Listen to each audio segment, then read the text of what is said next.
자, 오늘 이제 1학기를 한 학기를 마무리를 지으면서 조금 우리 교회의 환경에 좀 익숙하지 않지만은 좀 낯선 단어입니다만은 그래도 우리가 필요하기 때문에 다루려고 합니다. 제 17과가 되겠고 소그룹 교육 환경, 소그룹 성경 공부의 교육 환경인데 소그룹이라고 하는 말, 요걸 이제 여러분들이 좀 이해를 하셔야 되겠습니다. 한번 따라 하시겠습니다. 소그룹 교육 환경, 소그룹 교육. 그래서 그 환경을 한번 살펴보고 소그룹의 원조 모범 초대교회를 잠깐 살펴본 후에 그게 어떤 효과가 있느냐, 어떤 치료 효과가 있느냐, 또 우리에게 어떤 도움이 있느냐 하는 것을 잠깐 우리가 살펴보려고 합니다. 여러분 교재 109쪽에 1번입니다. 1번 문제를 한번 읽어보겠습니다. 제가 읽겠습니다. 소그룹 환경을 신앙 훈련에 가장 많이 활용한 선구자는 예수님이다. 예수님이 소그룹 교육의 원조이십니다. 이것이 사복음서에 몇 곳만 찾아봐도 금방 알 수 있다. 그래서 마가복음 3장 13절서 15절 앞에 요 줄이 나와 있습니다. 여러분 같이 교재도 있으니까 석절 말씀을 같이 읽겠습니다. 시작.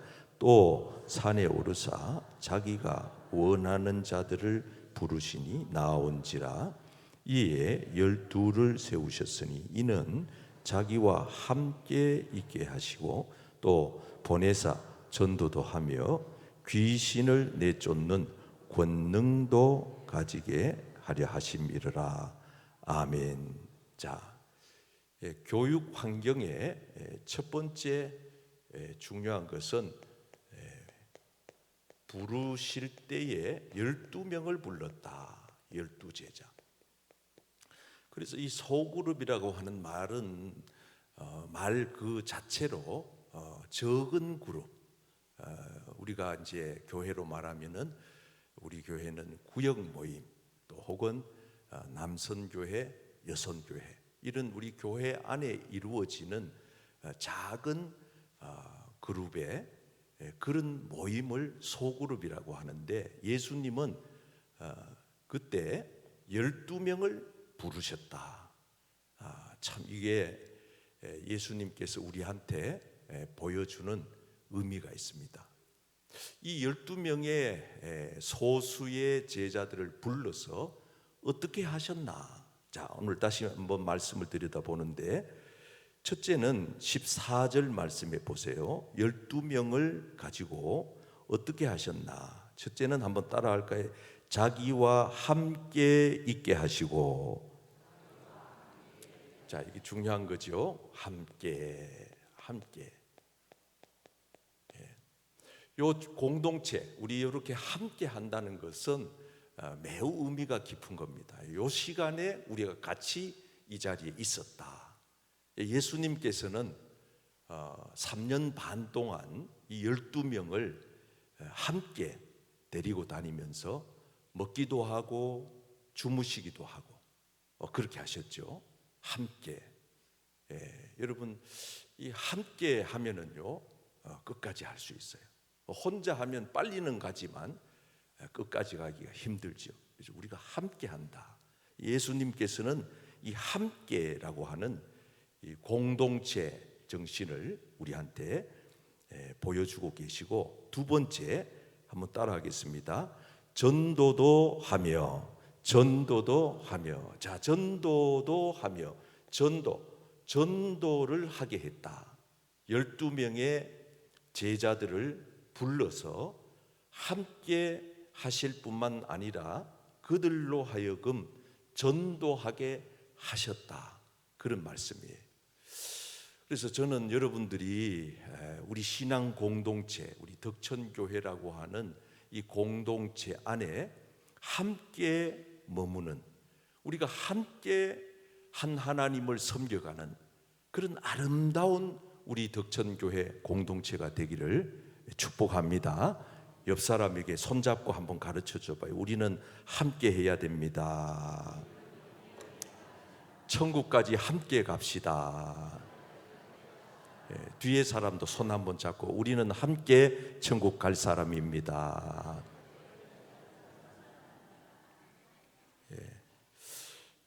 함께 가기 싫은데 저 사람하고 목사님 자꾸 함께 가자고 시키네. 그러면 곤란해요. 저는 그러지 않기를 바라요. 참 사람이 다 좋을 수는 없잖아요. 그런데 상대방이 나를 볼 때도 다 마음에 드는 거 아니거든요. 그러니까 우리가 함께 한다는 것은 이거 굉장히 중요한 거예요. 그래서 이따 뒤에도 나오겠습니다만은 나의 부족함을 상대방의 장점을 통해서 채우고 또 나의 장점은 다른 사람에게 좋은 영향을 주고 그래서 이게 함께 이렇게 지어져 간다는 거 굉장히 중요한 거예요. 이거 내가 오늘 꽃을 복원했다고 이 꽃 얘기하는 거 아니에요. 자연스럽게 나오는 얘기예요.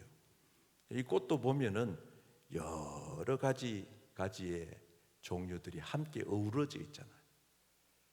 이게 만약에 요 한 가지 색으로만 다 장식되어 있다 그러면 볼품이 없겠죠. 이렇게 함께 어우러져 있다. 이 공동체라고 하는 것은 그런 의미가 있는 거예요. 우리가 서로 다르지만 우리가 단지 개성, 우리는 독특한 개성이 있을 뿐이지 그게 틀린 건 아니다.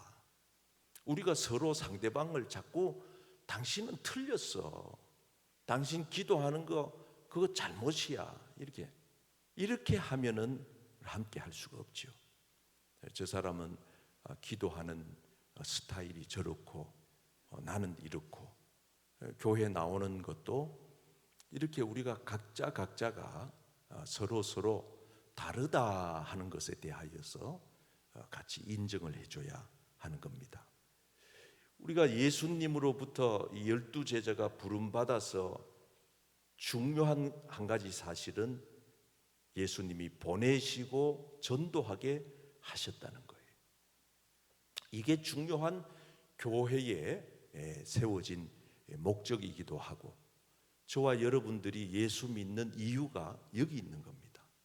오늘도 이제 제가 수요 전도대 같이 나와서 이렇게 전도를 하는데 한 할머니하고 대화를 좀 꽤 오래 했어요. 우리 교회는 이제 콩나물 전도를 하니까 그게 매개체가 되는 거잖아요. 그래서 할머니가 콩나물을 한 봉다리 손에 들고 오른쪽에는 또 계피차를 한 잔 들고 그 이제 우리 북구청에서 우리 교회 전도할 때 쓰라고 그 버스 종점을 거기다 만들어 놔 가지고 그 의자를 하나 만들어 놔서 그 앉아서 얘기하기가 좋아요. 그리고 그 할머니하고 저하고 둘이 앉아 가지고 두런두런 얘기를 하는 거예요. 하다가 보니까 고향이 같은 분이야, 저하고. 그래서 전도의 이 대화는 이게 서로 상호간에 공통점이 있으면 만물이 열리거든요. 그래서 고향이 어디냐 그랬더니 제 고향하고 같대요. 지금 어디 사시나 그랬더니 요 교회 요 근처에 사신다 그래요. 연세가 얼마시냐 그랬더니 84세라 그래요. 그래가지고 또 이제 우리 장모님을 거기다 또 갖다 붙이는, 우리 장모님하고 연세가 같네요. 그리고 이제 친근감을 자꾸 이제 표하는 거죠. 그래서 성함을 물으면 또 경계심이 있으니까 혹시 할머님 성씨가 어떻게 되느냐 그랬더니 나는 손씨라고. 지금 혼자 사시냐 그랬더니 아들하고 산다고. 아드님 성씨는 어떻게 되냐고. 이가라고. 이가. 혹시 경주이십니까? 또 난 우리 집 사람하고 맞추려고 그랬더니 경주이는 아니라고 그래요.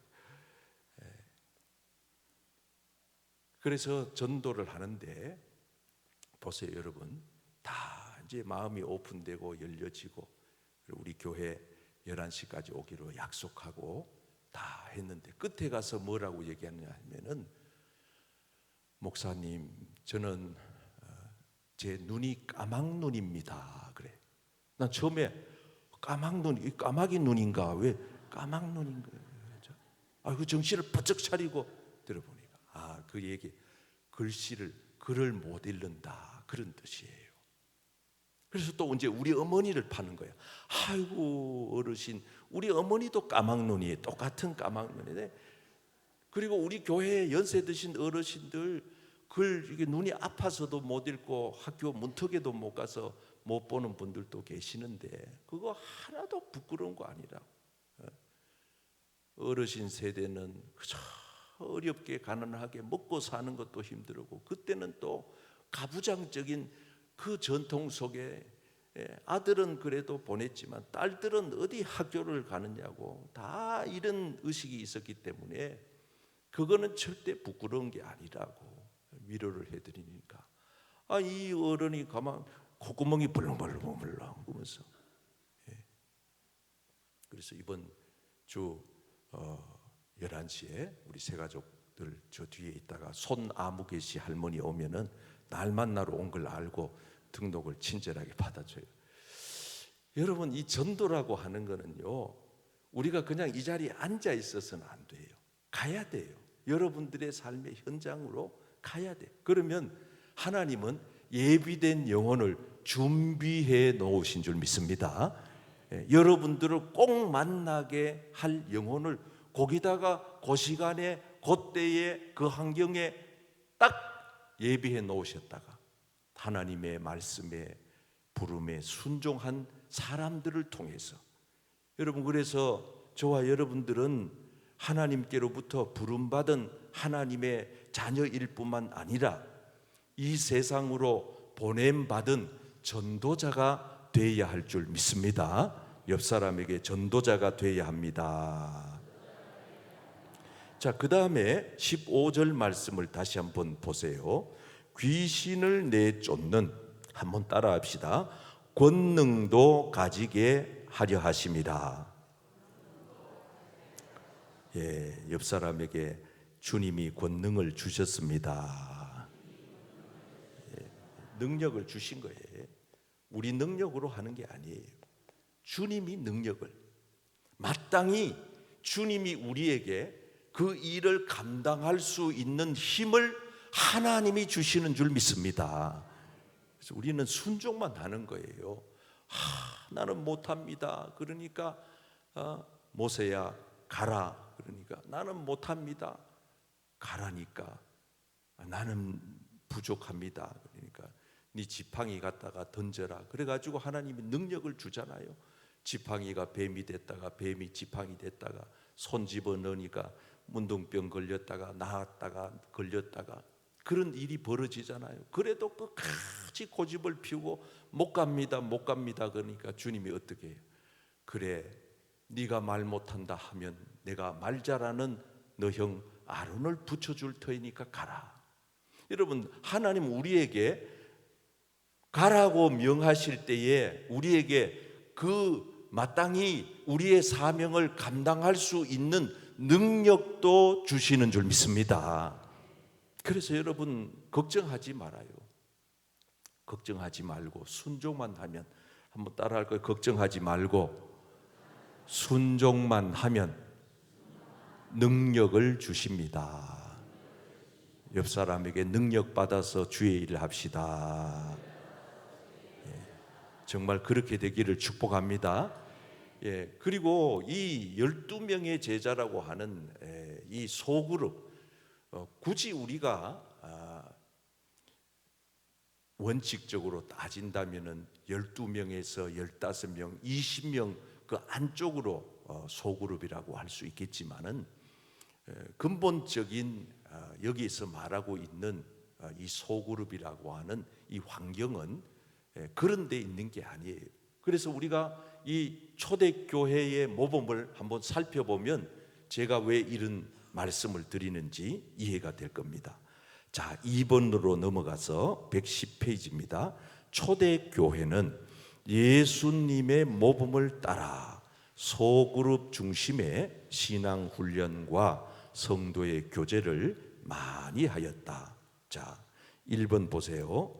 예루살렘 교회는 수천 명의 집회와, 이거는 이제 대그룹을 말하는 거죠. 수천 명의 집회, 그 다음에 수명의 가정 모임을 적절하게 활용하고, 이 수명의 가정 모임은 소그룹을 말하는 것이죠. 이 둘을 적절하게 활용하고 있다 하는 것입니다.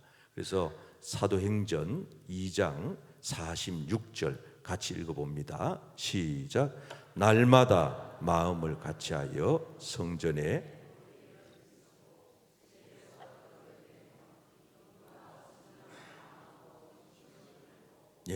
여기 보면 성전에 모이기를 힘쓰고, 여러분 성전에 모이기를 힘쓴다 그랬잖아요, 그죠?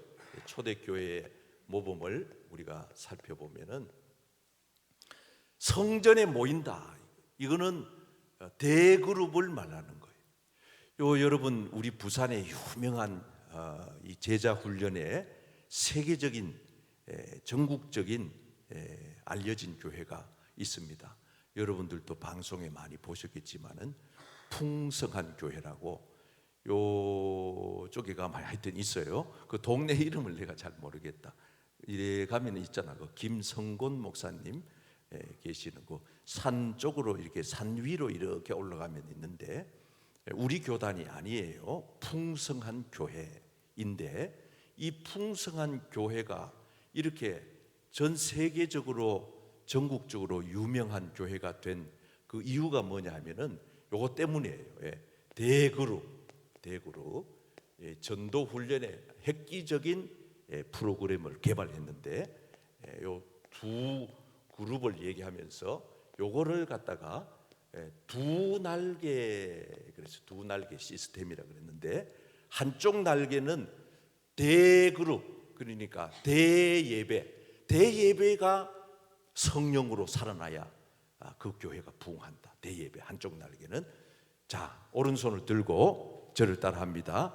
대예배가 살아야 교회가 부흥한다.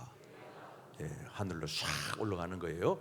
자, 한쪽 날개만 가지고는 부족하다. 그래서 왼쪽 팔을 들고 이제 또 따라합니다. 소그룹이 부흥해야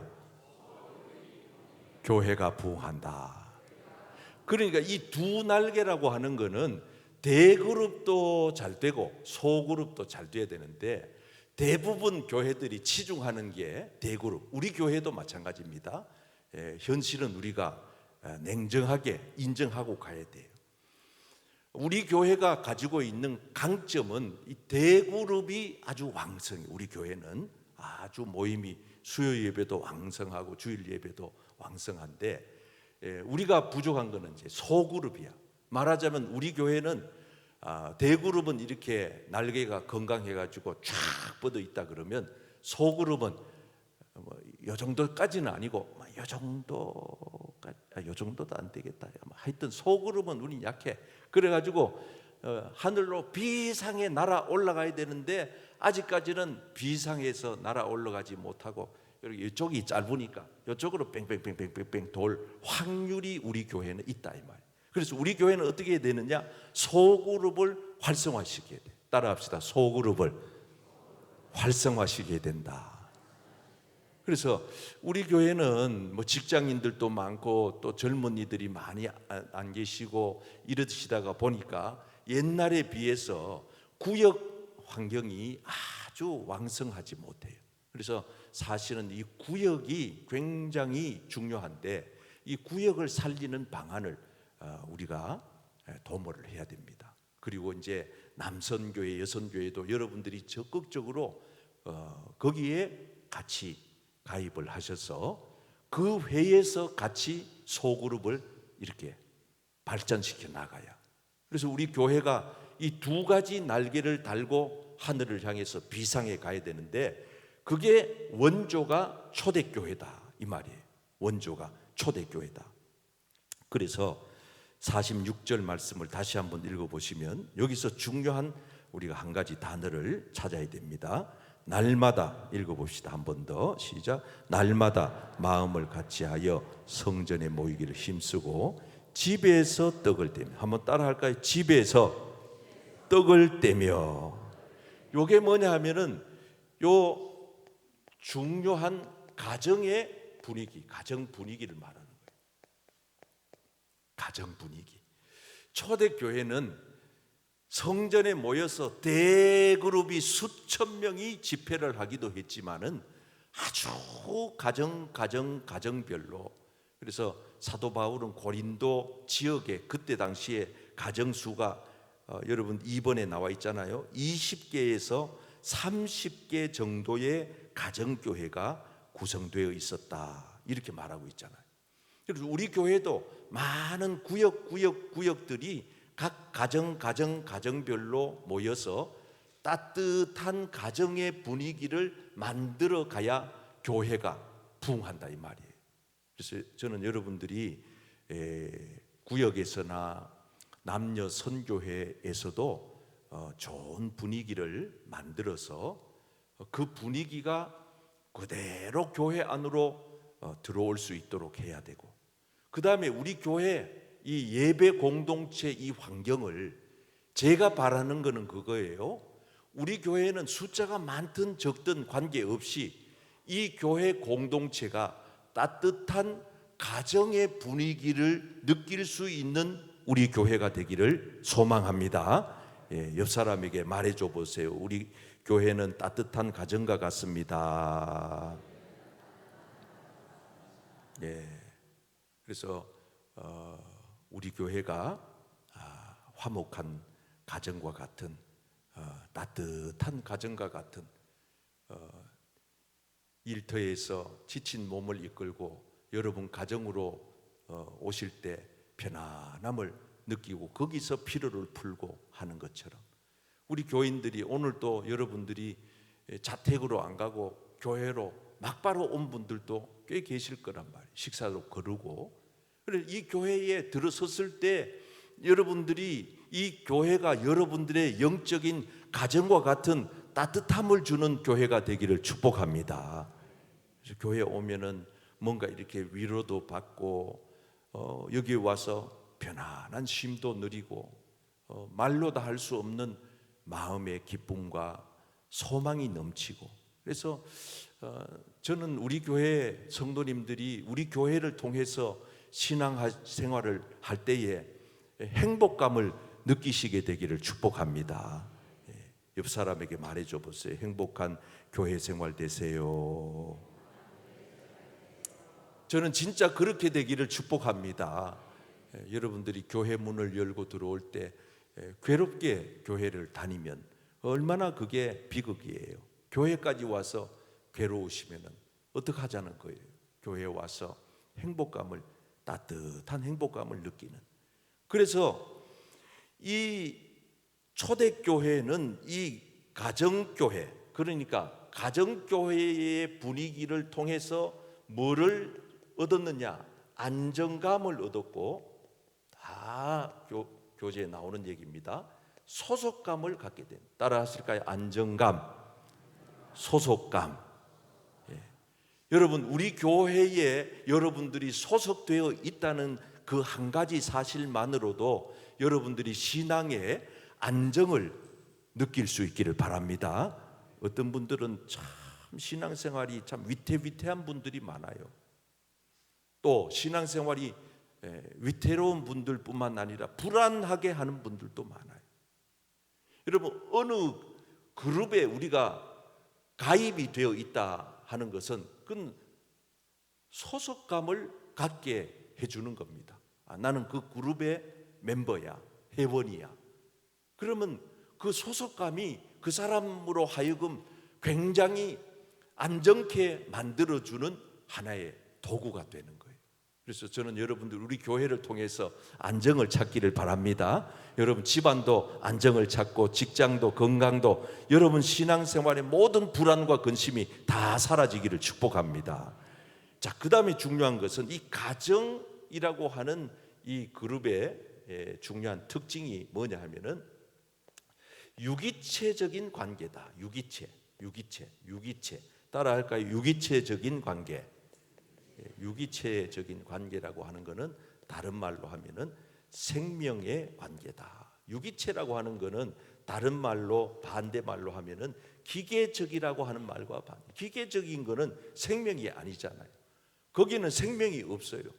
여기에 여러 가지 부속품이 여기 마이크가 조립이 돼 가지고 하나의 마이크가 되어 있잖아요. 이 마이크가 여러 가지 기능이 있는데 그 중에 한 가지 기능만 고장이 나면은 이 마이크는 성능을 제대로 발휘 못합니다. 여기 배터리가 따라도 못 씁니다. 그래서 우리 방송실의 집사님이 매번 이 배터리를 잘 체크를 해가지고 교체를 시켜주잖아요. 그러나 여기 배터리가 다 방전이 됐다고 해서 이게 뭐 무슨 큰 일이 일어나는 건 아니에요. 그것만 그냥 빼다가 끼었다가 하면은 요 기계의 문제는 완전히 해결이 되는 거예요. 그러나 생명에 관한 한 문제는 달라요. 여러분, 우리 몸에 장기 중에 심장이 하나 멎었다 끝나는 겁니다. 다른 장기는 다 멀쩡해도 한 부분만 고장이 나면 그것만 갈아 끼우면 되는, 요 마이크 배터리 갈아 끼우면 되는 것이랑 사람은 다르다 이 말이에요. 왜? 사람은 생명의 관계이기 때문에. 교회는 생명의 공동체입니다. 여러분, 우리 교회가 주님의 생명으로 가득 차고 넘치시기를 축복합니다. 그래서 우리 교회는요, 사람을 살리는, 세우는, 그래서 계속해서 끊임없이 양육하는, 훈련하는, 그래서 성장시키는, 여러분들의 영적인 건강을 이 교회를 통해서 유지하는, 계속해서 여러분들이 그리스도에게까지 성장해 나가는 장성한 분량에까지 다다르는, 주님이 보실 때에 건강한 성도, 건강한 그리스도인이 되시기를 축복합니다. 계속해서 여러분, 몸도 계속 운동하고 음식 관리 잘하고 이렇게 하면은 이게 다 건강을 회복하는 것처럼, 여러분 교회도 마찬가지, 영적인 상태도 마찬가지예요. 그래서 여러분, 영적으로 내가 항상 건강성을 잘 유지할 수 있도록 이 교회 안에 이 생명이라고 하는 것을 우리가 이 초대교회를 통해 가지고 알 수가 있어요. 그래서 계속 초대교회는 생명이 뻗어가는 거예요. 3,000명, 5,000명, 수많은 교회들로 아시아권으로 유럽권으로 계속해서 복음이 전달되고 생명의 씨앗이 뿌려지고 거기서 열매가 맺어지게 되고 오늘날 이 덕천교회까지 세워지게 된 것은 하나님의 복음의 생명력인 줄 믿습니다. 옆 사람에게 복음에는 생명력이 있습니다. 자, 이제 마지막으로 여기까지 왔습니다. 여러분, 우리에게 있어서 이 소그룹 환경이 가져다 주는 놀라운 효과가 있어요. 치료의 효과가 있는데 여러분, 교재 111쪽에 나와 있습니다. 첫 번째는 일반화라고 하는 효과입니다. 요소 중간쯤에 보십시오. 같이 한번 읽어보겠습니다. 일반화 4번의 괄로 1번 시작. 일반화라는 요소가 있다. 작은 모임에 나와 서로 마음을 털어놓다 보면 평소에 자기 혼자만 가지고 있는 문제라고 생각했던 것이 다른 형제 자매에게도 있는 것을 발견하게 된다. 다시 말해서 한 배를 탄 사람이 많다는 사실을 알게 되는 것이다. 자, 한번 따라할까요? 한 배를 탔습니다. 옆 사람이 우리는 한 배를 탔습니다. 여러분, 일반화라고 하는 거는 나만 어려움이 있는지 알았는데 저 집도 어려움이 있네.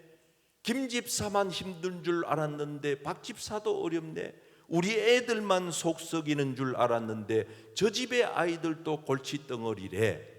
그래서 우리는 이 일반화라고 하는 것을 통해서 간접적으로 위로를 받고 치료를 받고 힘을 얻는 겁니다. 아, 나 혼자 이렇게 외로운 게 아니구나. 나 혼자 이렇게 힘든 게 아니구나. 우리라고 하는 공동체가 함께 배를 타고 저 천국까지 가는 데 있어서 우리가 서로에게 위로가 되기도 하고 도전이 되기도 하고 한다는 겁니다. 그래서 여러분, 세상을 살아가면서 독불 장군 생각을 버려야 돼요. 나만이라고 하는 생각, 내가라고 하는 생각을 내려놔야 돼요. 우리라고 하는 말로 바꿔야 돼요. 자, 한번 따라합시다. 내 생각은 내려놓고 우리라고 하는 생각을 하자. 우리는 한 배를 탔습니다. 여러분, 저와 여러분들이 저 영원한 천국에까지 가는 천국행 한 배를 타고 가고 있는 줄 믿습니다. 지금 가고 있는, 항해하고 있는 중이에요. 그래서 이 배에서 올라탄 여러분들이 배에서 뛰어내리지 말고 절대로 주님 나라 다다를 때까지 우리가 함께, 우리가 공동체가 되어서 같이 가는 그런 성도님들 되시기를 축복합니다. 자, 두 번째는 상호 관계 학습입니다. 이것도 요소라고 할 수 있는데 치료 효과입니다. 두 번째 읽겠습니다. 인간 상호관계, 시작. 인간 상호관계 학습이라는 좀 어려운 요소가 있다. 이것은 다른 형제 자매들을 통해 자신이 무엇인가를 배우고 발견하는 것을 말한다. 소그룹 안에서는 다른 사람 때문에 자신의 장단점이 무엇인지를 알게 되며 자신의 개성이 어떤 점에서 문제가 있는지를 구체적으로 인식하게 된다. 당신은 제자훈련 모임에서 다른 형제 자매들을 통해서 자신의 어떤 점들을 배우고 발견하게 되었는지 말해보라. 이거는 참, 그래서 요거를 우리는 상호 관계라고 말합니다. 한번 따라 할까요? 상호 관계. 한마디로 말하면 저를 보세요. 우리가 상대방의 장점을 보면서 내가 배우는 겁니다. 아, 저분이 하는 저게 참 잘하네, 나도 좀 배워야 되겠다 하는 겁니다. 두 번째, 상대방의 단점을 보면서 나의 부족함을 깨닫는 겁니다. 아, 저분이 저런 거는 좀 모자라네, 혹시 나한테는 저런 게 없나, 나는 저러지 말아야지. 그래서 우리는 어떤 경우라도 그걸 갖다가 비판하는 재료로 쓰면 안 됩니다. 비방하는 재료로 쓰면 안 됩니다. 그 사람을 깎아내리는 말로 쓰면 안 됩니다. 저 사람 왜 저래? 여러분, 이거는 깎아내리는 겁니다. 저 사람이 왜 저런 게 아니라 저 왜 저런 저 사람을 통해서 주님은 지금 나를 훈련시키는, 교육시키는, 발전시키는 그런 상대로 주님이 거기에 두셨다 그 말입니다. 그러니까 우리는 저 사람이 왜 저래라고 비방하거나 판단하거나 평가하지 말고 상대방을 통해서 나의 유익으로 삼게 되기를 축복합니다. 옆 사람에게 제가 열심히 배우겠습니다. 많이 가르쳐 주십시오. 그럼 속으로 그래 잘 배워라 그거 막 이렇게 하지 말고 우리는 서로 상호 관계를 이해하셔야 됩니다. 교회 와서 어느 누구를 만나더라도 배워서 가시기를 축복합니다. 아이한테서도 배울 게 있어요. 애한테도 배울 게 있다니까요. 그걸 여러분들이 놓치면 안 돼요. 자, 그 다음에 한 장을 넘기시면 112페이지 애착심이라고 하는 게 있어요. 이게 아까 설명드렸는데 읽어봅시다. 시작. 그룹 애착심이라는 요소가 있다. 자기가 소속한 모임을 무척 사랑하고 귀히 여기는 마음을 가리키는 것이다. 모임이 마음에 들면 들수록 애착심은 더 강해진다. 당신은 사역반에 대해 어느 정도의 애착심을 가지고 있는가? 그리고 애착심이 강할 때 사역반으로부터 배운 것이 얼마나 당신의 생각과 생활에 영향을 주는지 말해보라. 이 애착심, 참 여러분, 저는 여러분들이 앞에 한번 보고 따라 하실까요? 애착심이 있어야 됩니다. 참 이 중요한 거거든요. 그래서 이 애착심이 있는 사람들은요, 자긍심이 아주 높아요. 자부심이 있어요. 자부심. 자존감이 높아요. 자존감. 한번 따라해 보실래요? 자긍심. 스스로 긍지를 가지는 거예요. 자부심. 뿌듯해요. 뿌듯해. 자존감. 아주 스스로 반듯해요. 꿀릴 게 없어요. 기죽지 않아요. 그게 어디서 오느냐? 애착심에서. 여러분, 주님의 교회를 사랑하는 그런 애착심이 여러분들에게 있기를 축복합니다. 덕천교회 그러면 아이 창피해, 가기 싫어, 이렇게 하면 그 사람은 그 교회 다니는 동안 유익한 게 별로 없어요.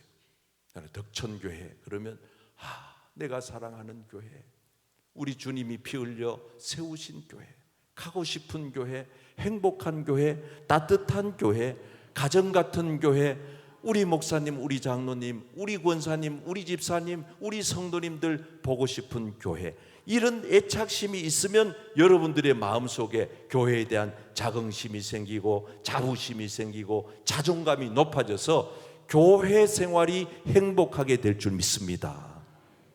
가정도 마찬가지. 우리 가정에 대한 애착심, 우리 가정을 사랑하고 가족을 사랑하고 아끼고 서로 화목하고 우애 있고 아주 사랑의 끈으로 똘똘 뭉쳐 있는 가정은 아이들이 이렇게 살아요. 사회에 나가서도 절대 꿀리지 않고 기죽지 않고. 그런데 이런 것들이 사라지게 되면은 상당히 정신적인 많은 어려움이, 위태로운 일들이 일어납니다. 그래서 여러분, 사회에 적응이 안 되는 아이들이 얼마나 많아요. 사회에 적응이 안 되는 거예요. 가서 외톨이 아이들이 많고, 특히 이 세상에 나가가지고 같이 관계를 맺지 못해서 서로 협력하지 못하는 이런 아이들이 상당히 많습니다. 그래서 우리가 교회에 대한 애착심, 여러분들이 속한 구역, 여러분들이 속한 여전도회 남선교회, 그걸 아주 소중하게 생각하고 귀하게 생각하고, 여러분 우리 교회를 귀하게 여기시기를 바랍니다. 교회를 귀하게. 하나님도 그러셨어요. 너 나 귀하게 여기니, 나 너 귀하게 여기. 따라해볼까요? 너 나 귀하게 여기니, 나 너 귀하게 여길게. 처음부터 끝까지 시작. 너 나 귀하게 여기니, 나 너 귀하게. 뭐 방언하는 것 같지만 어쨌든 좋은 말이에요. 예? 자, 나중에 영상을 통해서 곰곰이 목사님이 한 말을 들어보세요. 아, 맞다, 맞아. 내가 하나님을 사랑하니 하나님 나 또한 사랑. 여러분들이 하나님 사랑하면 하나님은 여러분 더 엄청나게 사랑하고.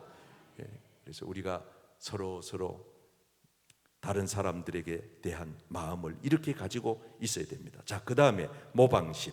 4번, 모방이라는 요소도 중요하다. 시작. 모방이라는 요소도 중요하다.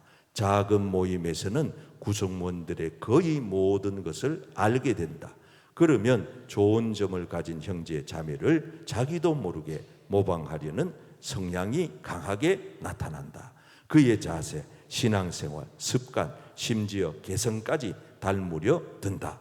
특히 좋은 인도자가 인도하는 모임에서는 모두가 인도자를 닮아가는 현상을 쉽게 볼 수 있다. 당신이 사역반에서 다른 형제, 자매나 인도자를 모방하려고 한 것이 있으면 말해보라. 모방심. 따라합시다. 모방심. 모방심. 참 이것도 중요해요. 그래서 그 구역의 리더가, 구역장이 기도 열심히 하는 권사님이면은요, 그 구역 식구들이 다 그런 색깔의 신앙을 가져. 그 구역의 구역장이 날마다 남을 비난하고 비판하고 불평하는 구역장이면 그 구역 식구들도 언젠가는 그렇게 닮아. 아주 무서운 거예요.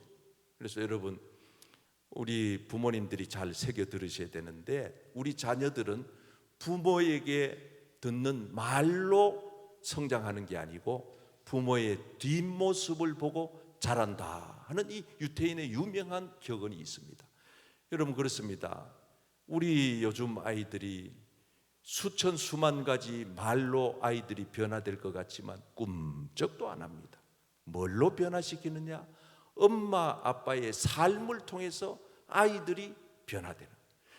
대부분 자녀의 문제는 그 부모의 문제입니다. 대부분 자녀 상담을 오는 그런 가정들의 내막을 들어보면 뭐 TV 프로에도 많이 나오잖아요. 뭐가 문제입니까? 다 그 집 부모, 아버지, 어머니 문제. 아들이 주로 닮는 분은 아버지입니다. 그래서 어릴 때부터 아버지가 맨날 담배 피고 골초가 되고, 회사에서 퇴근해올 때는 한 장 걸치고 막 낼일이야 그러고 막 해저대면 요 남자아이는 커서 분명히 그렇게 됩니다. 딸아이는 엄마를 모방합니다. 그래서 여러분들이 며느리를 볼 때는 며느리를 보지 말고 그 며느리의 엄마를 봐라 그러잖아요. 왜? 그 엄마를 며느리가 꼭 빼닮았기 때문에 그 며느리는 딸은 거의 엄마를 닮습니다. 그래서 엄마가 맨날 집안 살림은 안 돌아보고 돌아다니면서 닐일이야 그러고 막 춤추는 데나 돌아다니고 술이나 마시고 이러면은요, 그 딸은 틀림없이 그렇게 따라갑니다. 자, 우리에게로 도입해 봅시다. 교회도 마찬가지입니다. 목사님이 목회에 전념하지 아니하고 기도는 등한시하고 설교 준비 소홀하게 하고 교인들 챙기는 거 엉성하게 하면 그 교회 교인들은 금방 목사 따라갑니다. 성경 안 읽습니다. 기도 안 합니다. 예배 귀하게 여기지 않습니다. 전도 안 합니다. 그러나 목사가 365일 이 강단을 붙들고 기도하고 말씀 연구하고 전도하고 신방하고 성실하게 하나님 앞에 서 있는 목회자는 그 교회 교인들이 암암리에 다 알고 보고 배웁니다. 따라갑니다.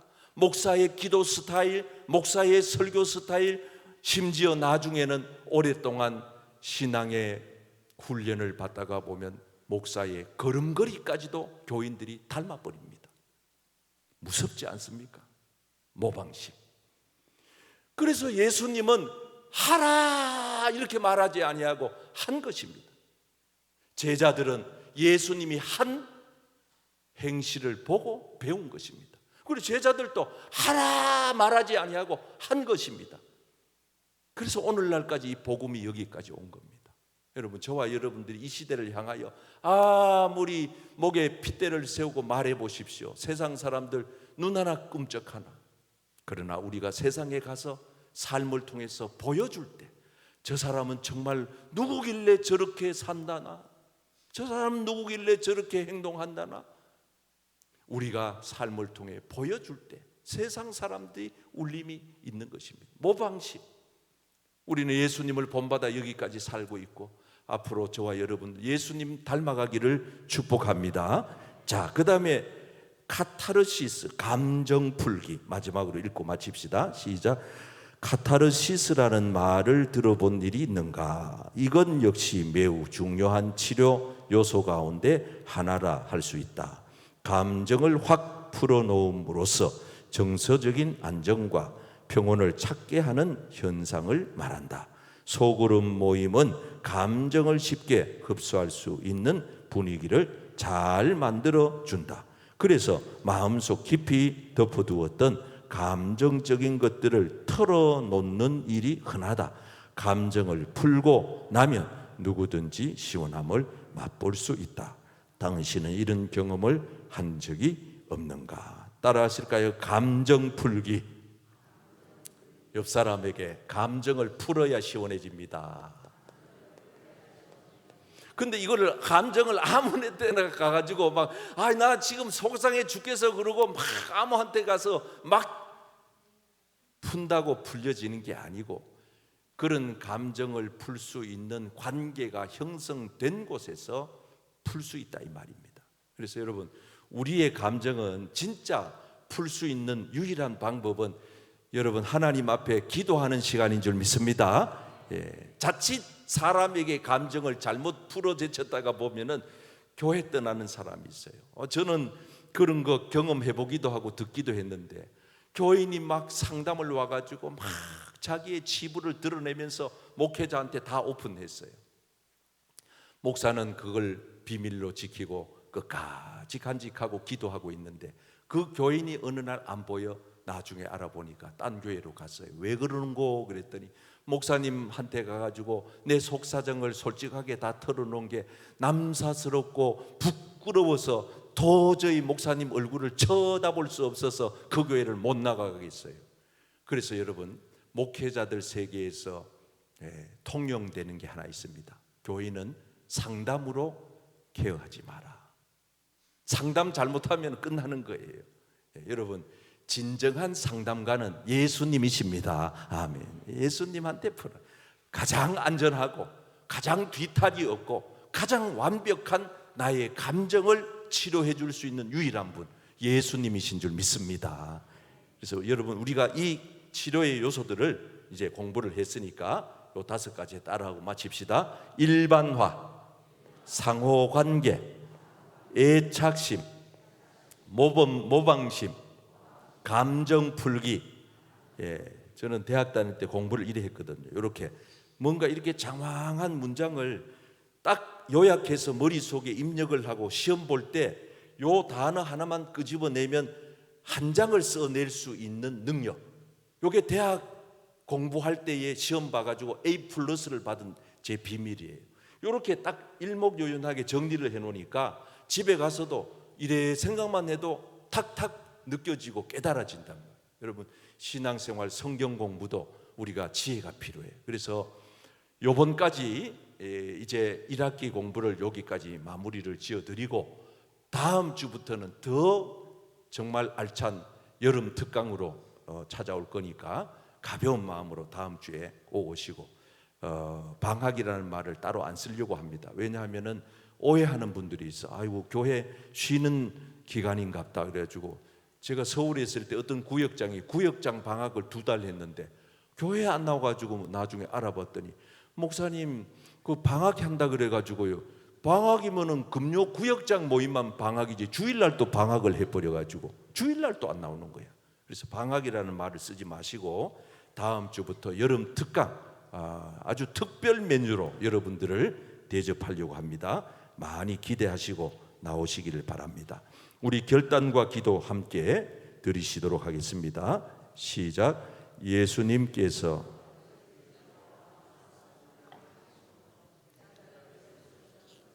소그룹 안에서 다른 성도들과의 관계를 통해 서로의 장단점을 발견하게 하시고 다른 성도들의 단점이 나에게도 있음을 발견하여 서로를 더 발전시켜 나갈 수 있도록 교육 환경을 열어주시고 소그룹을 통해 정서적으로나 영적으로 치료되게 하여 주소서. 예수님의 이름으로 기도드립니다.